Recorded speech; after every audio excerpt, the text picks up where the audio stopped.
So ಹಾಗಾಗಿ ಮತ್ತು ನಿಮಗೆ ಗೊತ್ತಿರುವಂಥ ರೀತಿಯಲ್ಲಿ ಪ್ರಮುಖವಾಗಿ ಈ ಮೈನಾರಿಟಿ ವಿಚಾರದಲ್ಲಿ ಮುಸ್ಲಿಂ ಬಾಂಧವರಲ್ಲಿ ತ್ರಿವಳಿ ತಲಾಖ್ ಏನಿತ್ತು ಅಂದರೆ ಒಂದು ಕಡೆ ಕೂತ್ಕೊಂಡ್ಬಿಟ್ಟು ಅವರ ಹಿರಿಯರ ಸಮ್ಮುಖದಲ್ಲಿ 3 ಬಾರಿ ತಲಾಖ್ ಅಂತ ಹೇಳಿದರೆ ಒಬ್ಬ ಹೆಣ್ಮಗಳ ಜೀವನನೇ ಅಲ್ಲಿ ಬೀದಿಗೆ ಬಿದ್ದಂಗೆ ಆಗ್ತಾಯಿತ್ತು.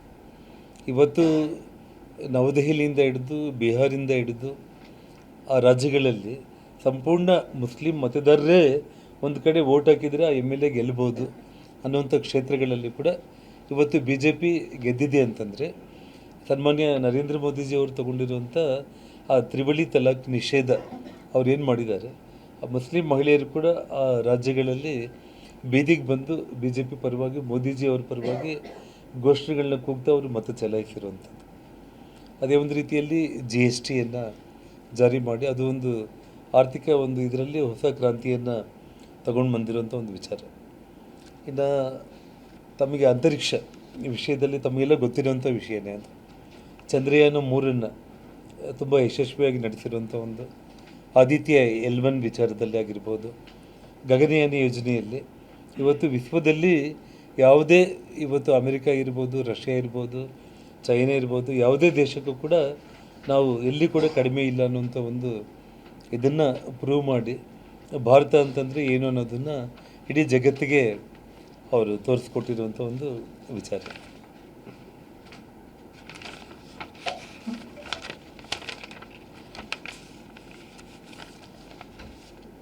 ಮತ್ತು ನಮ್ಮ ರಾಷ್ಟ್ರೀಯ ಭದ್ರತೆ ಬಗ್ಗೆ ಎಲ್ಲ ವಿಚಾರಗಳನ್ನ ಕೂಡ ನಾನು ಹೇಳಿದೆ.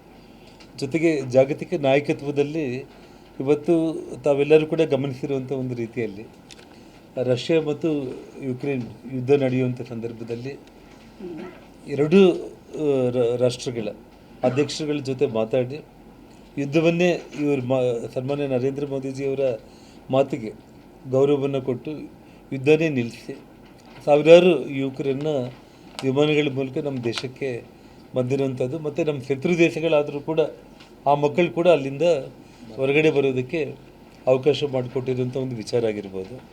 ಇವತ್ತು ಇಡೀ ವಿಶ್ವದಲ್ಲಿ ಯಾವುದೇ ದೇಶಕ್ಕೆ ಹೋದರೂ ಕೂಡ ಸನ್ಮಾನ್ಯ ನರೇಂದ್ರ ಮೋದಿಜಿಯವರನ್ನು ಆ ಸ್ವಾಗತ ಮಾಡ್ತಾ ಇರುವಂಥ ಒಂದು ರೀತಿ ಮತ್ತು ಆ ಅಭಿಮಾನ ಆಯಾ ದೇಶದ ಪ್ರಧಾನಿಗಳು, ರಾಷ್ಟ್ರಪತಿಗಳು ಅವರಿಗೆ ಸನ್ಮಾನಿಸಿ ಅತ್ಯುನ್ನತ ಒಂದು ಗೌರವಗಳು ಆ ರಾಷ್ಟ್ರಗಳಲ್ಲಿ ಏನಿದೆ ಅದನ್ನು ನೀಡೋದ್ರ ಮೂಲಕ ಸನ್ಮಾನ್ಯ ಮೋದಿಜಿಯವರಿಗೆ ಅವರು ಕೊಡ್ತಾ ಇರುವಂಥ ಒಂದು ಗೌರವ ಮತ್ತು ಇಡೀ ದೇಶದಲ್ಲಿ ಇವತ್ತು ಸನ್ಮಾನ್ಯ ನರೇಂದ್ರ ಮೋದಿಜಿಯವರ ಆಡಳಿತದ ಒಂದು ದೃಷ್ಟ್ಯ ಇವತ್ತು ವೆಸ್ಟ್ ಬೆಂಗಾಲ್ ಅಂತ ರಾಜ್ಯದಲ್ಲಿ ಕೂಡ ಇವತ್ತು ಭಾರತೀಯ ಜನತಾ ಪಕ್ಷ ದೊಡ್ಡ ಪ್ರಮಾಣದಲ್ಲಿ ಇವತ್ತು ಏನು ಗೆಲುವನ್ನು ಕಂಡಿರುವಂಥ ಒಂದು ವಿಚಾರ. ಇದೆಲ್ಲವುದನ್ನು ಕೂಡ ಮಾಧ್ಯಮಗಳ ಮೂಲಕ ಸಾರ್ವಜನಿಕರಿಗೆ ಎಲ್ಲ ಗೊತ್ತಿರೋ ವಿಚಾರಗಳಾದರೂ ಕೂಡ ಪಕ್ಷದ ವತಿಯಿಂದ ಅಭಿಮಾನದಿಂದ ನಾವೆಲ್ಲರೂ ಕೂಡ ನಾಯಕರುಗಳು ನಮ್ಮ ನಾಯಕನ ಬಗ್ಗೆ ಅವರು ಮಾಡಿರೋಂಥ ಸಾಧನೆಗಳ ಬಗ್ಗೆ ತಮ್ಮ ಮೂಲಕ ಜನರಿಗೆ ಇನ್ನೊಂದು ಸಲ ತಿಳಿಸಬೇಕು ಅನ್ನೋಂಥ ಒಂದು ವಿಚಾರಕ್ಕೆ ಇವತ್ತು ಈ ಮಾಧ್ಯಮ ಗೋಷ್ಠಿಯನ್ನು ಕರೆದಿತ್ತು. 12 ವರ್ಷದಲ್ಲಿ ನಾವು 500 ಡ್ಯಾಮ್ ಕಟ್ಟಿದ್ದೀವಿ, ಅವರು 1 ಡ್ಯಾಮ್ ಕಟ್ಟಿ ತೋರಿಸಲಿ, ಎಷ್ಟು ನೀರಾವರಿ ಕಾಳಜಿ ಇದೆ ಅಂತ ಗೊತ್ತಾಗುತ್ತೆ. ನನಗೆ ಒಂದು 500 ಡ್ಯಾಮ್ಗಳಲ್ಲಿ ಒಂದು 50 ಡ್ಯಾಮ್ಗಳನ್ನು ರಾಹುಲ್ ಗಾಂಧಿ ಅವರು ಕಂಟಿನ್ಯೂಸ್ ಆಗಿ ಹೇಳ್ಬಿಟ್ರೆ ಸಾಕು ಅಷ್ಟೇ. ನನಗೆ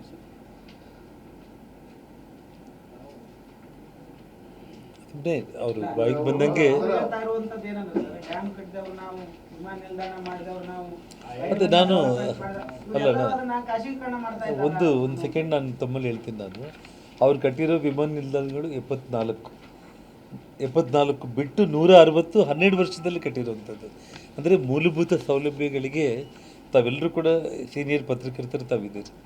ಈ ಹಿಂದೆ ನಾವು ಗಂಗಾವತಿಯಿಂದ ಅಥವಾ ಕೊಪ್ಪಳದಿಂದ ನಾವು ಬೆಂಗಳೂರಿಗೆ ಹೋಗ್ಬೇಕಂದ್ರೆ ರಸ್ತೆಗಳ ಪರಿಸ್ಥಿತಿ ಹೇಗಿತ್ತು, ಅಥವಾ ನಾವು ಇಲ್ಲಿಂದ ಹುಬ್ಬಳ್ಳಿಗೆ ಹೋಗ್ಬೇಕಂದ್ರೆ, ಬೆಳಗಾಂಗೆ ಹೋಗ್ಬೇಕಂದ್ರೆ, ಬಳ್ಳಾರಿಗೆ ಹೋಗ್ಬೇಕಂದ್ರೆ ರಸ್ತೆಗಳ ಪರಿಸ್ಥಿತಿ ಹೇಗಿತ್ತು.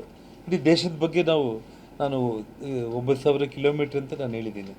ನಮ್ಮ ಕಣ್ಮುಂದೆನೇ ಇವತ್ತು ಸನ್ಮಾನ್ಯ ನಿತಿನ್ ಗಡ್ಕರಿ ಅವರು ಇಲ್ಲಿ ಬಂದು ಕೂಡ್ಲಿಗಿ ಇರ್ಬೋದು, ಹೊಸಪೇಟೆ ಇರ್ಬೋದು, ನಮ್ಮ ಕೊಪ್ಪಳ ಭಾಗದಲ್ಲಿ ಅವ್ರು ಪೂಜೆ ಮಾಡಿ ಕೆಲಸಗಳನ್ನ ಪ್ರಾರಂಭ ಮಾಡಿ ಇವತ್ತು ಪೂರ್ತಿಯಾಗಿಬಿಟ್ಟು 4 ಲೈನ್ ರಸ್ತೆಗಳಲ್ಲಿ ಇವತ್ತು ನಾವೇನು ಪ್ರಯಾಣ ಮಾಡ್ತಾಯಿದ್ದೀವಿ ಅನ್ನೋದು ಒಂದು. ಮತ್ತು ಈ ಉಡಾನ್ ಸ್ಕೀಮಲ್ಲಿ ಇವತ್ತು ಸಾಮಾನ್ಯ ಜನರು ಕೂಡ ವಿಮಾನದಲ್ಲಿ ಪ್ರಯಾಣ ಮಾಡಬೇಕು ಅನ್ನೋಂಥದ್ದಕ್ಕೆ ಕೇಂದ್ರ ಸರ್ಕಾರದಿಂದ ಸಿಕ್ಕಿರುವಂಥ ಸಪೋರ್ಟ್ ಆಗಿರ್ಬೋದು. ಸೊ ನಿಮಗೆ ಇನ್ಫ್ರಾಸ್ಟ್ರಕ್ಚರಲ್ಲಿ ಮೂಲಭೂತ ಸೌಲಭ್ಯಗಳ ವಿಷಯದಲ್ಲಿ ಇವತ್ತು ಅಟಲ್ ಬಿಹಾರಿ ಅವರು ವಾಜಪೇಯಿ ಒಂದು ಕನಸೇನಿತ್ತು ಅಂದರೆ ಆ ಕಾಲದಲ್ಲಿ ಗೋಲ್ಡನ್ ಕ್ವಾಡ್ರ್ಯಾಂಗಲ್ ಅಂತ ಹೇಳ್ಬಿಟ್ಟು ಅವರೇನು ಮಹಾನಗರಗಳು ಕಲ್ಕತ್ತಾ, ಚೆನ್ನೈ, ಡೆಲ್ಲಿ, ಮುಂಬೈ ಮಹಾನಗರಗಳನ್ನ ಜೋಡಣೆ ಮಾಡುವಂಥ ರಸ್ತೆಗಳಂತೇಳಿ ಅವ್ರ ಕನಸಿತ್ತು. ಇವತ್ತು ನರೇಂದ್ರ ಮೋದಿ ಅವರು ಮುಂದುವರೆದ ಭಾಗವಾಗಿ 10 ವರ್ಷ ಮನಮೋಹನ್ ಸಿಂಗ್ ಅವರಿಗೆ ಅಧಿಕಾರ ಇದ್ದರೂ ಕೂಡ ಮಾಡದೇ ಇರೋದು ಕಳೆದ 12 ವರ್ಷದಲ್ಲಿ ಇವತ್ತು ಇಡೀ ದೇಶದ ಮೂಲೆ ಮೂಲೆಗೆ ನಾವು ಇವತ್ತು ಪ್ರಯಾಣ ಮಾಡಬೇಕಂದ್ರೆ ವಿಮಾನದಲ್ಲಿ ಮಾಡಬೇಕಾ ಅಥವಾ ರೋಡಲ್ಲಿ ಮಾಡಬೇಕಂದ್ರೆ ಕೂಡ ರೋಡಲ್ಲಿ ಆನಂದವಾಗಿ ನಾವು ಪ್ರಯಾಣ ಮಾಡುವಂಥ ಒಂದು ಸ್ಥಿತಿ ಇವತ್ತು ನಿರ್ಮಾಣ ಆಗಿರೋದು ಇವತ್ತು BJP ಸರ್ಕಾರದ ಕಡೆಯಿಂದ.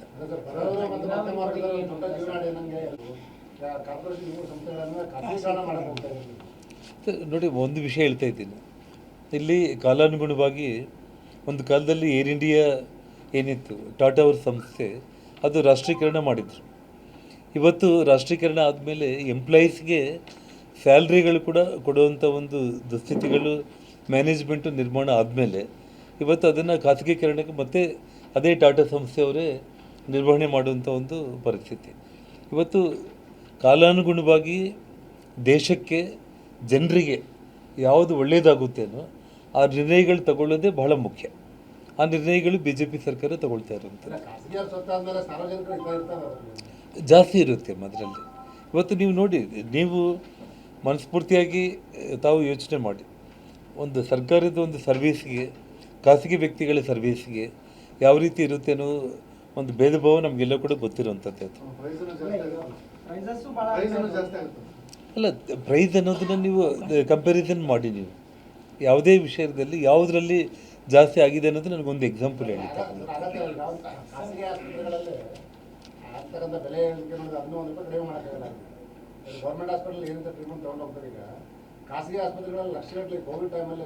ನೋಡಿ, ನಿಮಗೆ ಆ ಒಂದು ವಿಚಾರದಲ್ಲಿ ತಗೊಂಡ್ರೆ ನಾವು ಇವತ್ತು ಆಯುಷ್ಮಾನ್ ಭಾರತ್ ಅನ್ನೋ ವಿಷಯ, ಇವತ್ತು 75 ವರ್ಷ ವಯಸ್ಸಾದವರು ಕೂಡ ಯಾರು ಮಕ್ಕಳು ಮೊಮ್ಮಕ್ಕಳ ಮೇಲೆ ಡಿಪೆಂಡ್ ಆಗಬಾರ್ದು ಅಂತೇಳಿ 5 ಲಕ್ಷ ತನಕ ಉಚಿತವಾಗಿ ಒಂದು ಆರೋಗ್ಯದ ವಿಚಾರದಲ್ಲಿ ಸನ್ಮಾನ್ಯ ಮೋದಿಜಿಯವರು ಕೊಟ್ಟಿರೋಂಥ ಕೊಡುಗೆ ಒಂದು. ಇನ್ನೊಂದು ಜನೌಷಧಿ ಒಂದು ವಿಚಾರದಲ್ಲಿ ನಿಮಗೆ ಕೊಟ್ಟಿರೋಂಥ ಒಂದರಲ್ಲಿ ಎಲ್ಲ ಲೆಕ್ಕಾಚಾರ ಇದೆ. ನಿಮಗೆ ಜನೌಷಧಿ ವಿಷಯದಲ್ಲಿ ನಿಮಗೆ 60% ಹಿಡಿದು 90% ತನಕ ಡಿಸ್ಕೌಂಟೆಡ್ ಮೆಡಿಸಿನ್ಸ್ನ ಇವತ್ತು ಕೊಡುವಂಥ ಒಂದು ವ್ಯವಸ್ಥೆ. ಸರ್ಕಾರಿ ಆಸ್ಪತ್ರೆಗಳು ಹೊರಗಡೆನೇ ಜನೌಷಧಿ ಕೇಂದ್ರಗಳನ್ನ ಮಾಡಿದಾಗ ಕಾಂಗ್ರೆಸ್ ಸರ್ಕಾರ ಮಾಡಿದ್ದೇನು ಅಂತಂದರೆ, ಅದರಿಂದ ಈ ಪ್ರೈವೇಟ್ ಶಾಪ್ಗಳಿಗೆ ಲಾಸ್ ಆಗ್ತಾಯಿದೆ ಅಂತೇಳಿ ಅದನ್ನು ಎತ್ತಂಗಡಿ ಮಾಡುವಂಥ ಒಂದು ಇದಕ್ಕೆ ಇಲ್ಲದ್ದು ಅಲಿಗೇಷನ್ಸ್ ಮಾಡಿ ಪ್ರಯತ್ನ ಮಾಡಿದರು. ಆದರೆ ಮತ್ತೆ ಇವತ್ತು BJP ಹೋರಾಟದಿಂದ ಮತ್ತು ಯಥಾಸ್ಥಾನಕ್ಕೆ ಜನೌಷಧಿ ಕೇಂದ್ರಗಳು ಬರುವಂಥ ಒಂದು ಸ್ಥಿತಿ ಆಯಿತು. ಅಂದರೆ ಬಡವರಿಗೆ, ಮಧ್ಯಮ ವರ್ಗದವರಿಗೆ 60-90% ಡಿಸ್ಕೌಂಟೆಡ್ ಪ್ರೈಸಲ್ಲಿ ಮೆಡಿಸಿನ್ಸ್ ಕೊಡಬೇಕನ್ನುವಂಥ ಸದುದ್ದೇಶದಿಂದನೇ ಜನೌಷಧಿ ಕಾರ್ಯಕ್ರಮ ಮಾಡಿರುವಂಥದ್ದು.